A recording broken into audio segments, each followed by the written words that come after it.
Very good morning students, welcome to the class. Today we will start with the third chapter in your geography book, that is water resources, जल संसाधन. ठीक है, जिसमें हम water को as a resource study करेंगे. ठीक है, सेकेंड चैप्टर में हमने वाइल्ड लाइफ रिसोर्सेज के बारे में स्टडी किया था कि किस तरीके से कितनी सारी जो प्रजातियां हैं, चाहे वो पौधों की है, वनस्पति की, जीव जंतुओं की, या फिर पानी में रहने वाले जीवों की, जानवरों की, पक्षियों की, वो किस तरीके से विलुप्त होती जा रही है और काफ़ी सारी जो है एक्सटिंक्ट हो भी चुकी हैं. ठीक है, तो सेकंड चैप्टर में हमने वाइल्ड लाइफ रिसोर्सेज के बारे में पढ़ा था. थर्ड चैप्टर में हम वाटर रिसोर्सेज के बारे में पढ़ेंगे. So open your geography book, page number 25.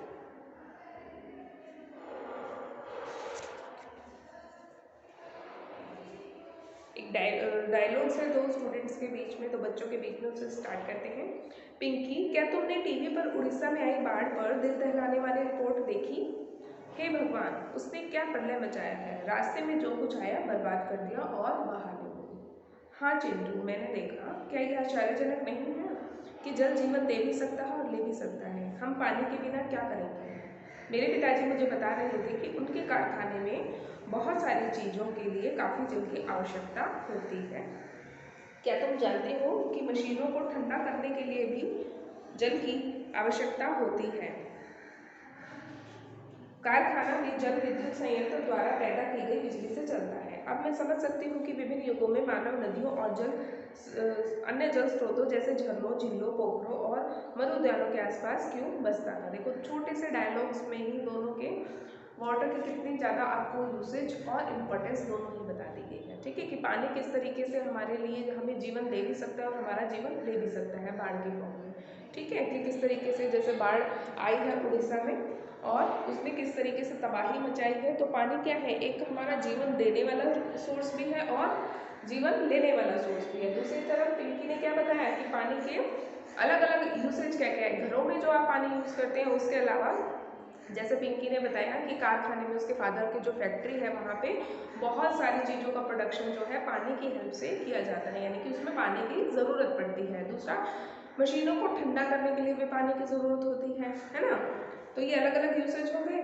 और जो कारखाने में जो बिजली चलाई जाती है वो भी कहाँ से, हाइड्रो इलेक्ट्रिसिटी से मिलती है, यानी कि जो डैम्स बने हुए हैं, पानी के जो बांध बनते हैं, उनसे बिजली जो पैदा होती है उससे भी जो है उसे भी फैक्ट्रीज में यूज़ किया जा रहा है. ठीक है, तो कितने सारे जो यूसेज हैं पानी के, है ना. तो इसीलिए कह रहे हैं कि पहले के टाइम में क्या होता था, जब सिविलाइजेशन स्टार्ट हुआ था तो बहुत सारे सिविलाइजेशन नदियों के किनारे ही बसती थी. क्यों? क्योंकि पानी हमारे जीवन का एक बहुत इम्पॉर्टेंट, सबसे ज़्यादा इम्पॉर्टेंट एक रिसोर्स है. ठीक है, जैसा कि आप जानते हैं कि 3/4 धरातल जल से ढका हुआ है, परंतु इसमें से प्रयोग में लाए जाने योग्य अल्वणीय जल का अनुपात बहुत कम है. यानी कि खारा पानी का सोर्सेस तो बहुत है, लेकिन साफ पानी, शुद्ध पानी, जो पीने लायक पानी, इस्तेमाल करने लायक पानी, वो बहुत ही कम क्वांटिटी में अवेलेबल है. ये आप सबको पता है.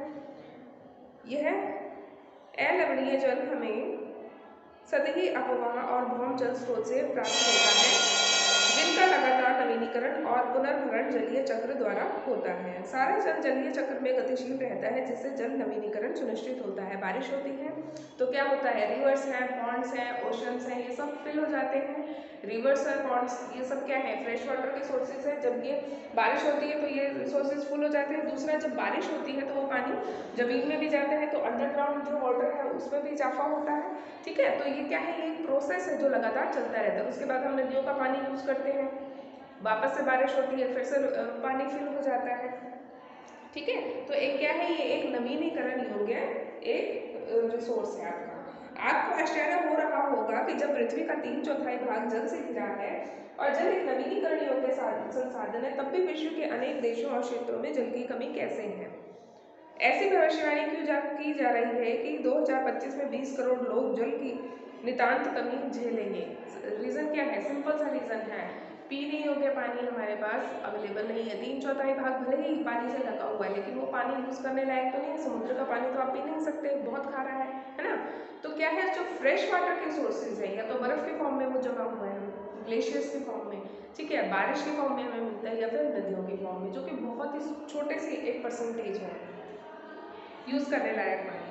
ठीक है। तो इसलिए क्या कहते हैं कि अगर पानी को प्रूडेंटली आपने यूज़ नहीं किया और इसी तरीके से पानी का जो है यूज़ होता रहा, वेस्टेज होता रहा और पानी प्रदूषित होता रहा, तो क्या होगा, इसमें बताया 2025 तक 20 करोड़ लोग जल की कमी को फेस कर रहे होंगे।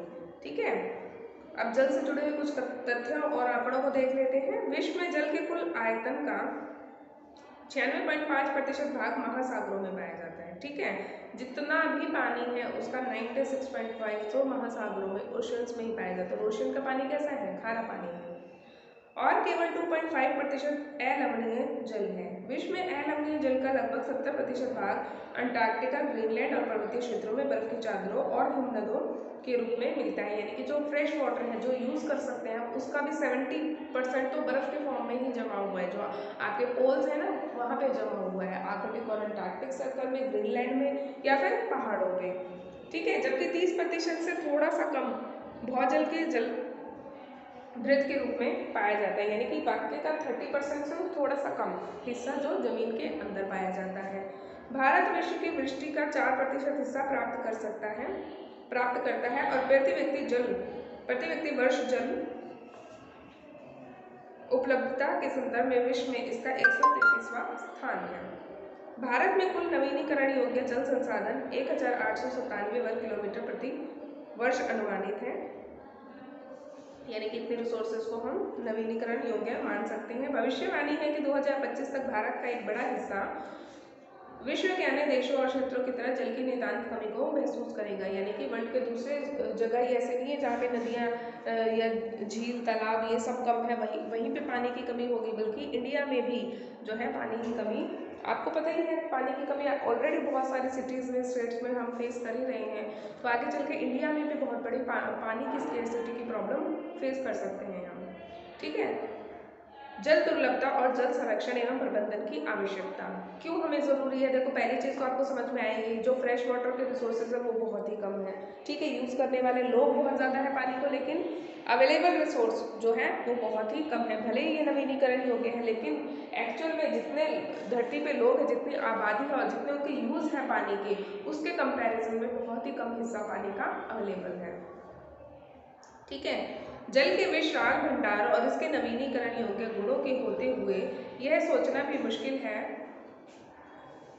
कि हमें जल दुर्लभता का सामना करना पड़ सकता है। जैसे ही हम जल की कमी की बात करते हैं तो हमें तत्काल ही कम वर्षा वाले क्षेत्रों या सूखाग्रस्त इलाकों का ध्यान आता है। ठीक है। जनरली हम लोग क्या करते हैं कि पानी की कमी है तो हमें लगता है सिर्फ वहीं होती होगी पानी की कमी जहाँ पे या तो रेगिस्तान का एरिया है या फिर जहाँ पे वर्षा बहुत कम होती है। ठीक है। हमारे मानस पटल पर तुरंत राजस्थान के मरुस्थल और जल से भरे मटके संतुलित करती हुई और जल भरने के लिए लंबा रास्ता तय करती पनिहारनों के चित्रित हो जाते हैं। यह सच है कि वर्षा में वार्षिक और मौसमी परिवर्तन के कारण जल संसाधनों की उपलब्धता में समय और स्थान के अनुसार विभिन्नता है, परंतु अधिकतया जल की कमी, इसके अति शोषण, अत्यधिक प्रयोग और समाज के विभिन्न वर्गों में जल के असमान वितरण के कारण होती है। देखो कारण क्या है, ये तो देखो एक फैक्ट है ही कि जो मरुस्थलीय रीजन होते हैं, आपके रेगिस्तानी रीजन होते हैं, जहाँ पे बारिश नहीं होती है, कम वर्षा वाले क्षेत्र है, वहाँ तो पानी की कमी होती ही होती है।